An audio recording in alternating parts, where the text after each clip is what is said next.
Welcome to lecture number 4, first year physics. So lecture number 4 is about product of vector.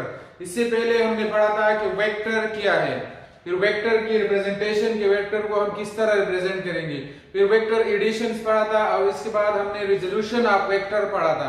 तो आज जो हमारा topic है वो है प्रोडक्ट ऑफ वेक्टर, यानी दो वेक्टर को हम किस तरह मल्टीप्लाई कर लेंगे।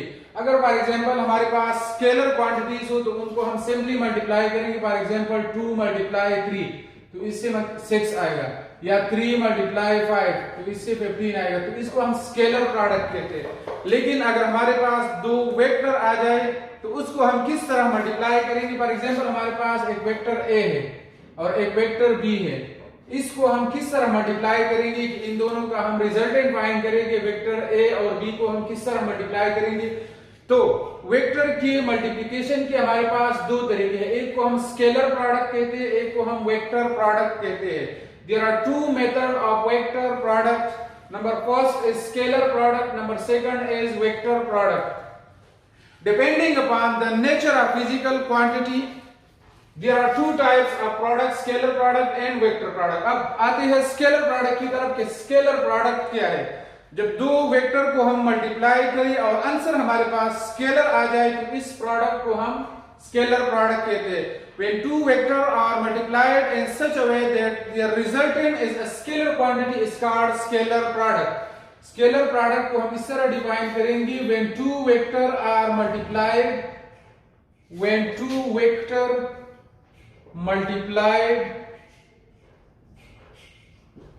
such that their result a scalar quantity is called scalar product। जब दो वेक्टर हमारे पास मल्टीप्लाई हो जाए और उससे आंसर स्केलर आ जाए तो इसको हम स्केलर प्रोडक्ट कहते हैं। फॉर एग्जांपल फोर्स, तो force is a vector quantity. Displacement is also a vector quantity. अगर हम इन दोनों को मल्टीप्लाई करें तो इससे हमारे पास आंसर आता है work, which is a vector scalar quantity, जो हमारे पास स्केलर क्वांटिटी है। क्योंकि वर्क के लिए हमारे पास डायरेक्शन की जरूरत नहीं होती, सिर्फ मैग्नीट्यूड की जरूरत होती है, इसलिए work is a scalar quantity. तो ये भी वेक्टर है, ये भी वेक्टर है। जब दोनों को हमने मल्टीप्लाई किया तो इधर हमारे पास आंसर आ गया स्केलर। तो इस किस्म प्रोडक्ट को हम स्केलर प्रोडक्ट कहते हैं। This type of product is also called dot product. इसको हम डॉट प्रोडक्ट भी कहते हैं क्योंकि इसमें दो फिजिकल क्वांटिटीज के दरमियान हम मल्टीप्लिकेशन की बजाय डॉट लगाते हैं, इसलिए इसको हम डॉट प्रोडक्ट भी कहते हैं। याद रखिए ये जो डॉट है ये वो पॉइंट वाला डॉट नहीं है जिससे हम पॉइंट या इशारिया लेते हैं, बल्कि ये डॉट हम प्रोडक्ट के लिए लेते हैं। वो वाला पॉइंट जब हम हिंसों में यूज करेंगे तो ये फिर हमारे पास पॉइंट का काम करता है या इशारिया का, लेकिन जब इसको हम फिजिकल क्वांटिटीज में यूज करेंगे तो फिर ये हमारे पास प्रोडक्ट का काम करता है। तो ये एक्चुअली प्रोडक्ट है। अब अगर इस प्रोडक्ट को मैं, इस डॉट को मैं खत्म करना चाहता हूं तो इधर मैं एक एंगल लगाऊंगा W = F cos थीटा। तो इस डॉट प्रोडक्ट को खत्म करने के लिए मैंने cos थीटा लगाया। अब क्वेश्चन अराइज होता है कि cos क्यों लगाया, साइन क्यों नहीं लगाया।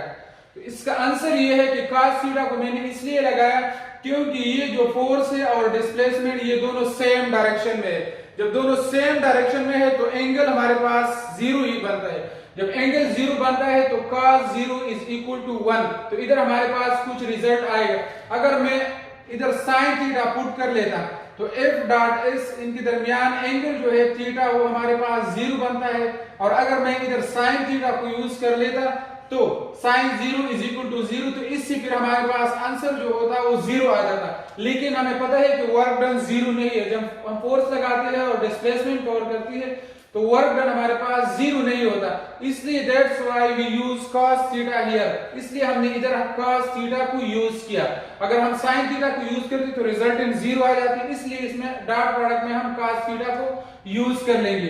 अब अगर एक जनरल एग्जांपल हम ले लें, एक वेक्टर A है, इसको अगर हम मल्टीप्लाई करें वेक्टर B से तो आंसर हमारे पास आएगा vector A magnitude vector B magnitude into cos of theta.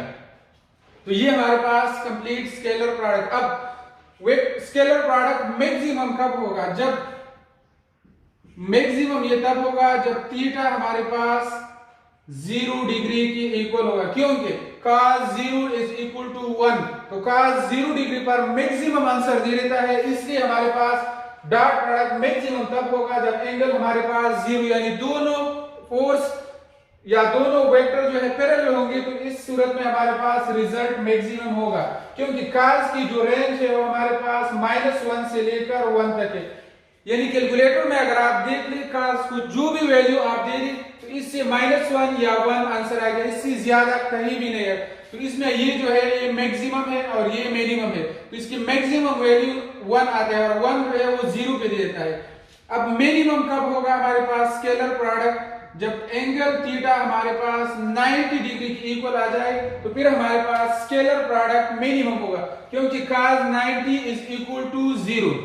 तो ये एग्जामिनेशन पॉइंट ऑफ व्यू से और ईटा टेस्ट पॉइंट ऑफ व्यू से या इंडिकेट पॉइंट ऑफ व्यू से ये एमसीक्यूज अक्सर आते हैं कि स्केलर प्रोडक्ट हमारे पास मैक्सिमम कब होगा, जब एंगल 0 होगा या जब दोनों वेक्टर पैरेलल होंगे, और स्केलर प्रोडक्ट हमारे पास मिनिमम कब होगा, जब एंगल हमारे पास 90 होगी, यानी जब दोनों वेक्टर एक दूसरे के परपेंडिकुलर रहेंगे, तो फिर हमारे पास आंसर जो है वो मिनिमम या 0 आएगा।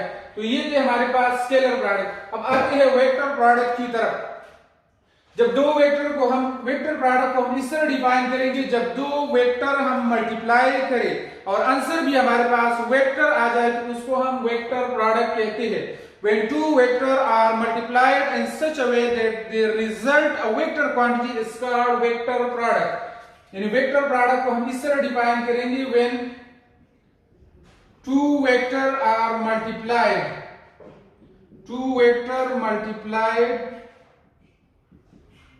and their resultant is a vector quantity, then such type of product is called vector product.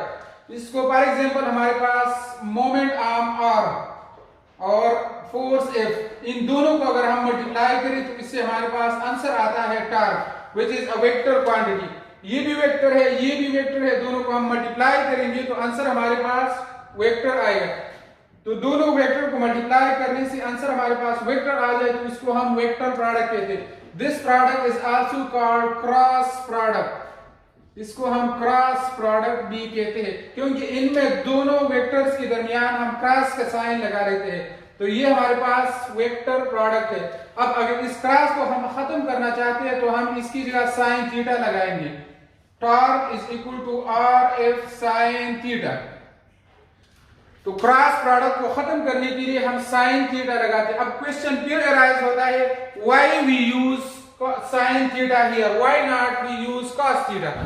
So the answer for this question that we use sine theta is that अगर हम इधर cos theta use करेंगे तो ये r और f जो है एक दूसरे के परपेंडिकुलर है। जब ये दोनों एक दूसरे के परपेंडिकुलर है तो एंगल 90 बनते हैं। अगर हम cos थीटा यूज करेंगे तो cos 90 हमारे पास 0 की इक्वल आते हैं, तो आंसर हमारे पास फिर 0 आएगा, लेकिन एक्चुअल में आंसर 0 नहीं है। तो that's why we use sin theta here. अब अगर हमारे पास जनरली एक वेक्टर है a, इसको हम मल्टीप्लाई करें वेक्टर b के साथ, तो आंसर हमारे पास आएगा a magnitude b into sine of theta. तो ये हमारे पास क्रॉस प्रोडक्ट से आंसर आएगा a cross b equal to ab sine theta. अब चूंकि ये आंसर हमारे पास वेक्टर क्वांटिटी आते हैं तो ये पूरा का पूरा हमारे पास मैग्नीट्यूड है, और वेक्टर में हमारे पास दो चीजें जरूरी होती है, एक मैग्नीट्यूड और एक direction.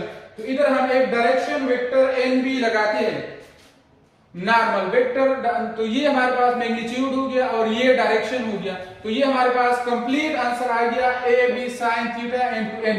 Here n is a unit vector which is use direction n। अब अगर हम a डॉट b को फाइंड करेंगे तो a डॉट b हमारे पास b डॉट a की इक्वल है। This is called commutative product, commutative property of vector product। लेकिन अगर हम a cross b equal to b cross a कर लेंगे तो फिर हमारे पास जो आंसर आएगा वो इसी तरह नहीं आएगा, बल्कि इधर फिर हम माइनस साइन भी लगाएंगे, क्योंकि इसमें हमारे पास डायरेक्शन मैटर करता है, और जब डायरेक्शन आ जाते हैं तो डायरेक्शन को फिजिक्स में हम डायरेक्शन को शो करने के लिए हमेशा माइनस साइन को यूज करते हैं। So that's why we use minus sign here। So that was all about product of vector See you in the next lecture. Thank you.